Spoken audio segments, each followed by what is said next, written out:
Hello and good afternoon. Welcome to Ntv at One. My name is Malcolm Sime. Let us have a look at some of the stories that are making headlines this afternoon.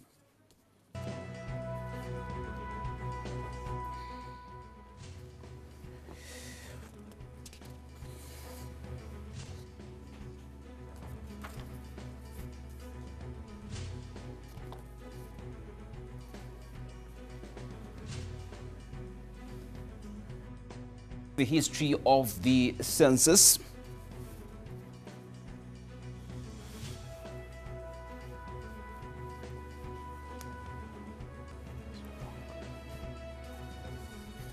And the Gazans celebrate a truce which looks temporary.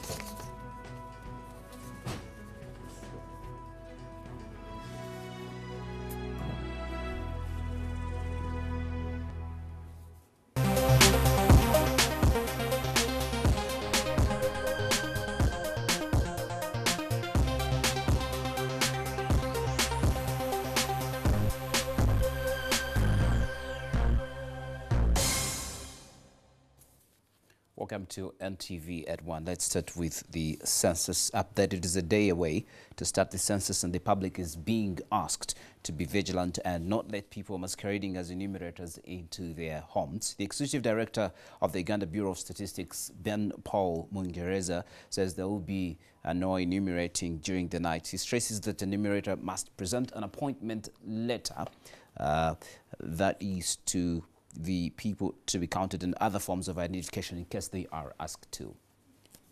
Who will be dressed in this apron with the label enumerator, has got a questionnaire, which is an A3 questionnaire, and these ones will be in a bag. I think it was short notice, she need to come with a bag. And maybe one important question the media may ask is regarding the Census 2013. We started preparations long time ago, and most of the materials for the census were procured last year. And therefore, people should not say, you are for 2013, for us we want 2014. So that will be the enumerator, and I would like to inform the public that when you see somebody dressed like this, know they are from us. And in case of any doubt, ask the local authorities, because they are part of the census organization. Let us now flash a spotlight into the previous census exercises since the census began. And the first census took place in 1911 under the colonial rule. 58 years later, in 1969. Now, the census was conducted, which put Uganda's population at 9.5 million, and this was the first post-independent census in 1980. The census, which was conducted, revealed that the population had grown to 12.5 million people, a figure that shot up to 16.7 million in 1991. The recent population was that in 2002, which revealed that Uganda's population was at 24.1 million people. And in tomorrow's counting exercise, officials will also be doing the same. They'll be looking out for information on the demographic and social characteristics, residences and migrations, parental survival, disability status, economic activity, education, fertility, and childhood mortality.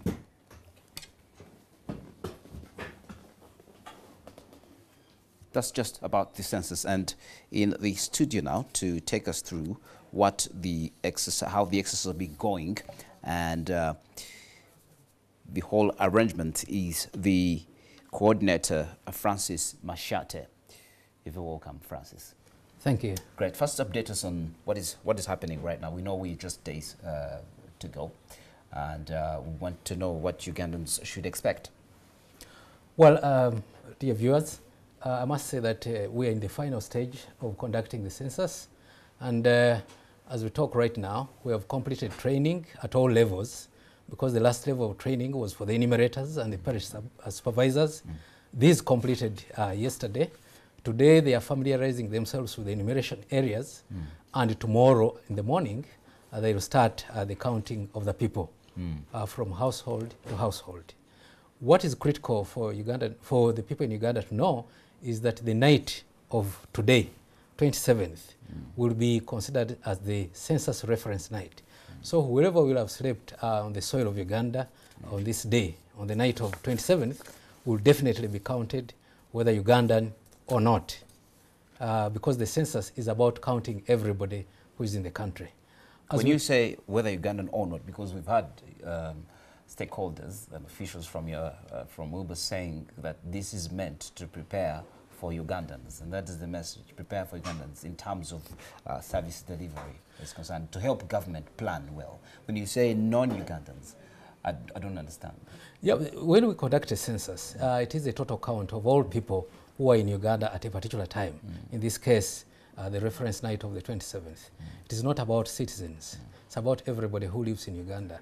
And when we say that we are collecting figures that will enable government to plan, it is to plan for the people who are in Uganda. Whether they are Somalis, whether they are Eritreans, they are all planned for. All right then. So tell us about how the exercise will be conducted. How ready is your boss? Are you ready now? Are we set to go? Or along the way we'll hear Ugandan-like complaints of we've not been paid. And I have heard during the week that some of the census trainees have not been paid and they were frustrated given their allowances. Well, I must say that on our side we are very prepared. Because we are conducting this activity with the assistance of the district local governments. And as a beginning point, we did extend financial resources to the districts to handle all payments and recruitment of the people who will be conducting this activity at the lower level. They have, as far as we know, handled the payments, and I think the issue has not mainly been payments, but the issue has been complaints by some of the enumerators that what we are paying is low. How much were you paying? For the enumerators, these are the people who, the foot soldiers, who will be moving from household to household.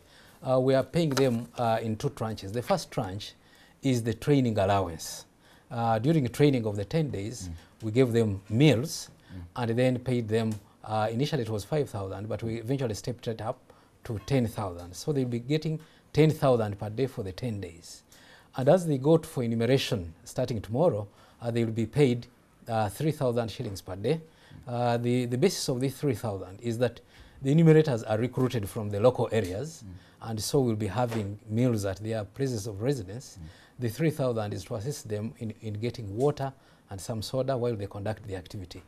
And at the end of it, after they have completed, they will be paid 200,000. So when you compute the entire package, 200,000 after the honorarium. How long is the exercise going to take? The enumeration will take 10 days. And so when you add the 10 days for enumeration and the 10 days for training, you find that the enumerator will get a total package of 330,000, which we thought is a reasonable package. Really? Yes, for those days. Great. So let's just move to another one. What kind of information will these guys be collecting? When they come to the household, they'll be interviewing the head of the household, and the beginning point will be getting information about the individuals, your name, your age, sex, education status, and so on. They also obtain information on the number of children, the live births, especially from the ladies, if death has occurred in the house, and then they'll proceed to also ask questions about the household items or property, or what you hold. Do you have a mobile phone? Do you have a TV, a radio? All these will be asked. And after that, they'll also ask the households about the economic activity being undertaken. Why do you need to ask me why or whether I have a TV or not? Well, the purpose of this... How is that information important? That's the question I was coming to. Why is that information important? Having a radio, does that really concern or a mobile phone? Yeah.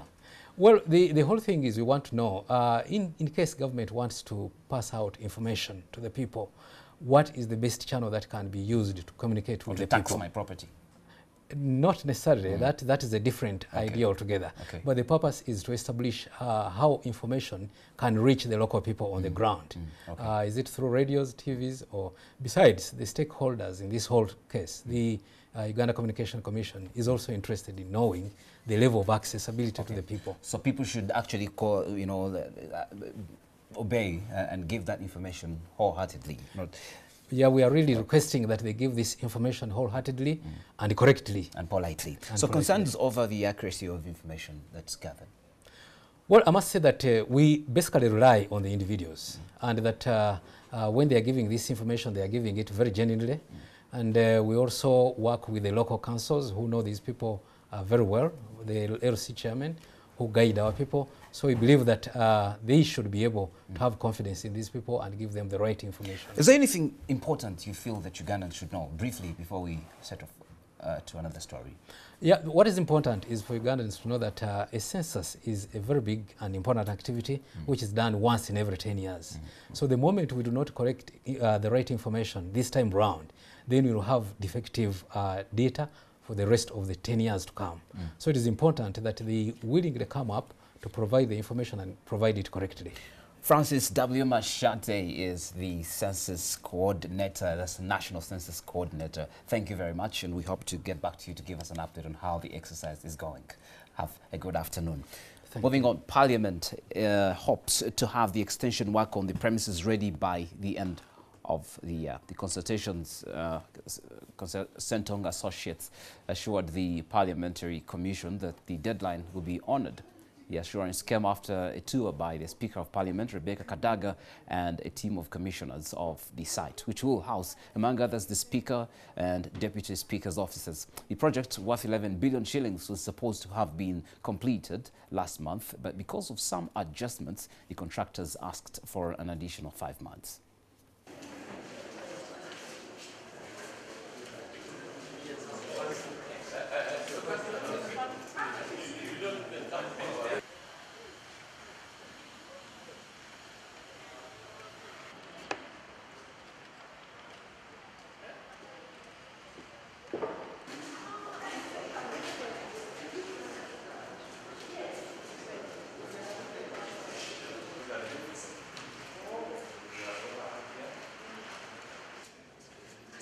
This one was okay. And what happened with this one? And we have recommended to the Commission if we could consider to grant him 5 months extension up to 26th of December of this year. So one could say that by the January, we hope that we shall have handed over the entire additional flow. Have launched a countrywide campaign in which they say they will register all the unemployed youths in Uganda to demand that government create jobs for them. Convening JEMA party officers in Mengo, the youth under the umbrella organization called the National Association of the Unemployed, demanded that the immediate resignation of all government officials who are above 60. They are demanding their resignation, and they have also burnt their certificates and graduation gurneys that they are now useless to them. Study for 3 years. After studying for 3 years, you don't have to wait my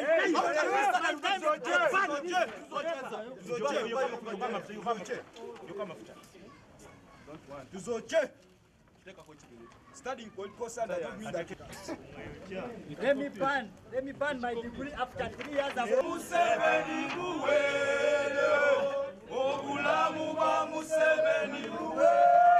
By the mere fact that Kahura studied arts and he got that job as the IGP, that means that if I finish studying the bachelor's in laws at Kumba University, I will also become the IGP. So I want Kahura's job. Because out of 400,000 graduates who enter the labor market every year, only 8,000 get jobs, both formal and informal. We demand for the retirement of our grandfathers in order for the young people to get jobs. Dr. Badru Chugundu should retire. Mr. Yoweri Museveni should retire. Justice Odoki should retire. Minister Kajura. All those who are occupying offices past their sell-by date, they expired. We call for immediate release for all those that were arrested for being idle and disorderly. We demand parliament representation. You must register. You must register. A butcher in Busia town has lost unspecified amounts of money after armed thugs raided it on Monday night. The victim of the robbery says 2 men attacked them at their business located along Customs Road at about 9 p.m. and ordered them to sit down. The thugs also took with them an unspecified amount of money in Kenyan currency. Majid Lumu, who says he survived being killed, narrates that he was slapped hard many times by the armed men who shot in the air as they left the premises. He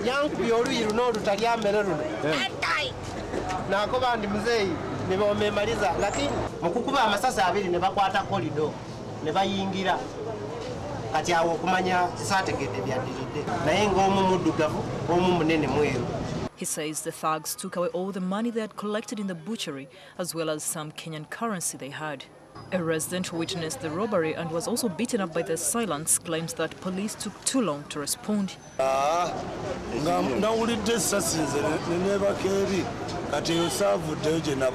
Police yongeremu amani street. Kubango kumalida chikanga asatu kwanza baje babozati. Risasi yenye mepigia hapa iko hapa. Police are yet to issue a statement on the robbery, which occurred at about 9 p.m. on Monday. But sources in the police who declined to speak on camera because they're not authorized told NTV that the victims never informed police in time. Police say they learned of the attack from a concerned resident who called over 30 minutes after the raid. For the last 6 months, Busia town has been peaceful with no reports of armed robbery. Gun crime following the fire that gutted Mbale Comprehensive High School on July 15th, in which students suffered losses. The institution has received donations in kind to help them replace what was lost. Police is still investigating what caused the fire and have also arrested 2 people in connection to that incident. The fire broke out on the night of 15th July as the students were in class for prep. Property and buildings worth millions of shillings were destroyed. A report on the cause of the fire is not yet out, but the school management is optimistic that the police will find out what was behind the blaze. Police has said it could have been caused by an arsonist. But now which arsonist, we are not very sure. But 2 people were arrested. Post Bank Uganda has donated 66 mattresses and scholastic materials to the school to help those who lost their property. Stephen Mukweli, the managing director of Post Bank Uganda, has urged the authorities in charge of the fire department to investigate the cause of fires in schools. It's a question to be addressed because these fires should not happen in the first place. This is Ntv at One. We're taking short messages. We'll come back with more stories.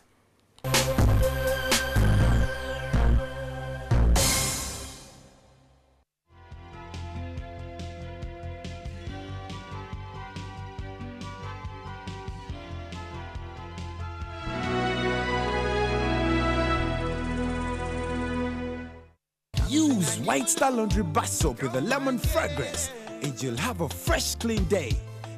Be like a star. Use White Star. Don't disturb Daddy. My daddy is a star.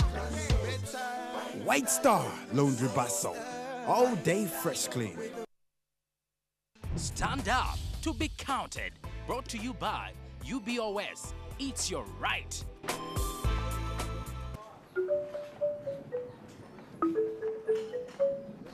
Mom, why closing the doors and windows? As if you don't know. Don't you see those people coming? They have been asking everyone questions in the village. I don't want to give them any information about us. You can't trust people nowadays. We need to answer them. Why? They are collecting information that will help our community in the end. The information collected is used by our leaders to make informed decisions and plan better for all of us. Census is here. Get ready to be counted. Starting from 28th August to 6th September 2014. Together, we count. This message is brought to you by Uganda Bureau of Statistics.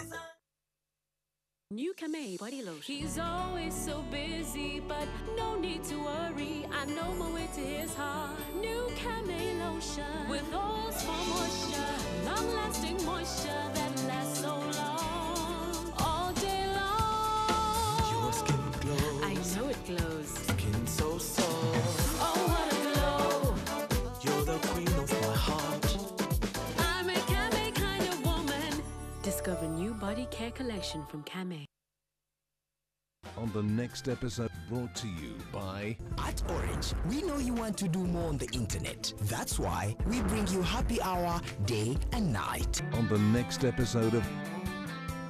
Are you alone in the shop? No, of course not. See, that's people over there. That's customers over there. Why ask such questions, uncle? You can see I'm alone. Oh God, what kind of wife have you given me? She is going to kill me one day. Any which way I have a severe chest pain. Abu, is everything all right? What makes you think the things are not all right with me, huh? 9 days later, my eldest son Suraj is going to get married. Where is the girl from? And what are you going to achieve by knowing where the girl is from?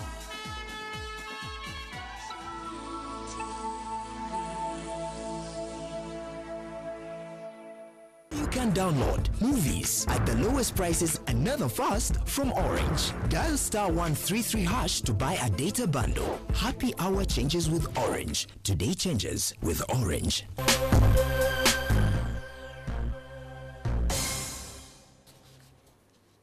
Welcome back to NTV at One. We also would like to remind you that you can get these and more stories detailed on our NTV Mobi. Download that from your apps. Go to Google Play on your smartphone and get the beautiful app called NTV Mobi. Now, thousands of Palestinians are celebrating in Gaza after Israel and Palestinian groups agreed on an open-ended ceasefire to end 7 weeks of fighting in Gaza. This and more coming up in our international news wrap. The Palestinian President Mahmoud Abbas said yesterday from the occupied West Bank that a formula had been accepted by all parties and that a ceasefire had gone into effect. He hailed the agreement as a chance to build a new nation and end the occupation before thanking Egypt, Qatar and the US for their roles in brokering the agreement made during indirect talks in Cairo. The Reuters and AP news agencies quoted Israeli officials as saying that the Israeli government had accepted the deal, and Israeli media reported the same. Hamas's exiled deputy leader Moussa Abu Mozak said the agreement was a victory for the resistance. Crowds took to the bombed-out streets of Gaza to celebrate the end of hostilities. Many used the V sign to signify Palestinian victory over Israel. And the United Nations says one of its cargo helicopters has crashed in South Sudan, with unconfirmed reports saying it was shot down. The United Nations mission in South Sudan said 3 crew died, while 1 survived, adding that an inquiry was underway. We received a report that one of our helicopters, an Mi-8, had crashed about 10 kilometers south of Bentiu in Unity State. First at an international news, let's have a look at sports now. Louis van Gaal's miserable start to life as Man United boss continued with massive Capital One Cup shock exit at the hands of League One MK Dons. And Everton have signed striker Samuel Eto'o on a 2-year deal after he was released by Chelsea last season. Playing in the second round for the first time in 19 years, United were mauled by an energetic and clinical performance from the side 2 divisions below them, who were playing in front of a crowd of 26,969, the biggest in their 10-year history. Will Grigg scored after Johnny Evans' mistake. That's poor, and it gives a chance to Will Grigg! Johnny Evans on his return to the side, wearing the captain's armband, and now wearing a very red face. And then chested in an audacious second after the break. Grigg! 2! They've never known a night like this in Milton Keynes before. Benny Kafobe, on loan from Arsenal, added 2 of his own to complete an embarrassing rout for the Premier League giants. Reeves. Kafobe! 3-0! A night of fantasy for MK Dons. But if they're dreaming, Manchester United are enduring. On he goes. And again, Milton Keynes Dons writing their own history tonight and writing off Manchester United. Meanwhile, Samuel Eto'o joins Everton on a free transfer and links up with former Chelsea teammate Romelu Lukaku, who signed for £28 million this summer. Liverpool were in the running to sign him, but instead opted for Mario Balotelli, leaving Martinez free to bring Eto'o to Goodison Park. 4-time African Footballer of the Year, Eto'o scored 12 goals in 35 appearances for Chelsea after signing a 1-year deal from Russian outfit Anzi Makachkala last August. He could make his debut against his old club at Goodison on Saturday. Finally, Frank Lampard has announced his retirement from international football. The midfielder, who joined Manchester City in the summer on loan from New York City, played his final England game as captain in the 0-0 draw against Costa Rica at the World Cup in June. The former Chelsea man was capped 106 times in a career dating back to October 1999 and follows Steven Gerrard into international retirement. But that didn't look like Man United playing. It actually looked like Arsenal playing. Louis van Gaal's there facing it rough. Now, that is it on NTV At One. But before we cross over to our sports desk in Studio B, there's a hoax that normally goes around on the 27th of August that we might experience. We might see a double moon. Actually, that Mars will appear as large as a full moon. I don't know how true that is.